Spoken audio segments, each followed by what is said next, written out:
আজকে তোমাদের সাথে পার্শে মাছের দুর্দান্ত একটা রেসিপি শেয়ার করতে চলেছি।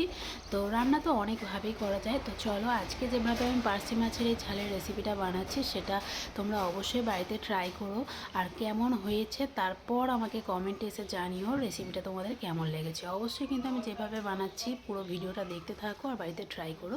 তো প্রথমে দেখো কড়াতে আমি সরিষার তেল দিয়ে নিয়েছি, আর তেলের মধ্যে ফোড়ন দিয়েছি 5 ফোড়নের একটা তেজপাতা, আর তেলের মধ্যে দিয়ে দিয়েছি পেঁয়াজ কুচি।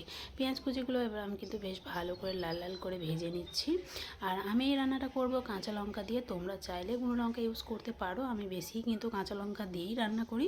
তো এখানে 3টে কাঁচা লঙ্কা দিয়েছি, এই লঙ্কাগুলো না ভীষণ ঝাল, তাই আমি সবগুলো কিন্তু কেটে দিইনি।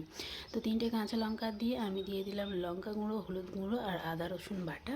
এবার কিন্তু মশলাটাকে আমি খুব ভালো করে কষিয়ে নিয়ে উপর থেকে দিয়ে দিলাম 2টো ছোটো ছোটো সাইজের টমেটোগুলো কিন্তু এই মুহূর্তে আমি একদম গেলে দেবো না। এবার দিয়ে দিলাম সরু সরু করে কেটে রাখা আলুগুলো। এবার কিন্তু আলুগুলোও আমি মশলার সাথে বেশ ভালো করে কষে নেব। তো আলুগুলোকে বেশ ভালো করে কিন্তু আমি মশলার সাথে কষে নিয়েছি। এবার কিন্তু সামান্য একটু জল দিয়ে আরও একটু ভালো করে কষে নিচ্ছি। টমেটোগুলো কিন্তু এরকম গোটাই এখনও আমি রেখে দেবো। বললাম না আজকের রান্নাটা কিন্তু একটু অন্যভাবে করছি, অবশ্যই কিন্তু এইভাবে রান্নাটা তোমরা করে দেখো, ভীষণ টেস্ট হয়। তো এবার আমি কিন্তু জল দিয়ে দিলাম, পরিমাণ মতো জল দিয়ে এবার কিন্তু ঢাকা চাপা দিয়ে আলুগুলো কিন্তু আমি খুব ভালো করে সেদ্ধ করে নেব।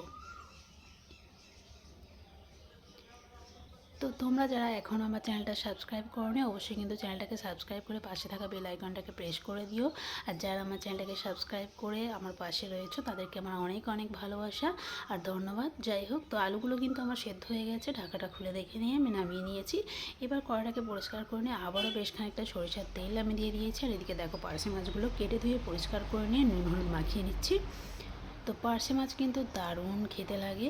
তো তোমরা এইভাবে একবার পার্শে মাছটা ট্রাই করো। তো অনেকভাবেই রান্না করা যায়, তো এইভাবে একবার ট্রাই করো। তো এদিকে দেখো তেল খুব ভালো করে গরম হয়ে গেছে, এবার কিন্তু আমি পার্শে মাছগুলো বেশ ভালো করে ভেজে নেব।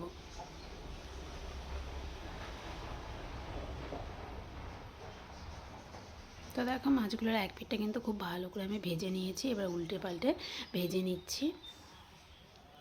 মাছগুলো আমার ভাজা কিন্তু হয়ে গেছে।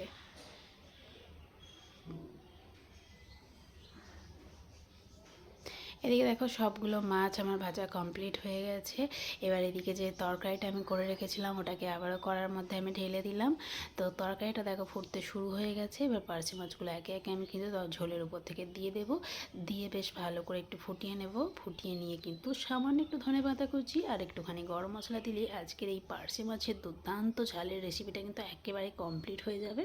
তো তোমরা অবশ্যই কিন্তু এই রেসিপিটা বাড়িতে ট্রাই করো, আর ভিডিওটা কেমন লাগলো সেটা কিন্তু অবশ্যই কমেন্টে জানিও, আর বন্ধুদের সাথে অবশ্যই শেয়ার করে দিও।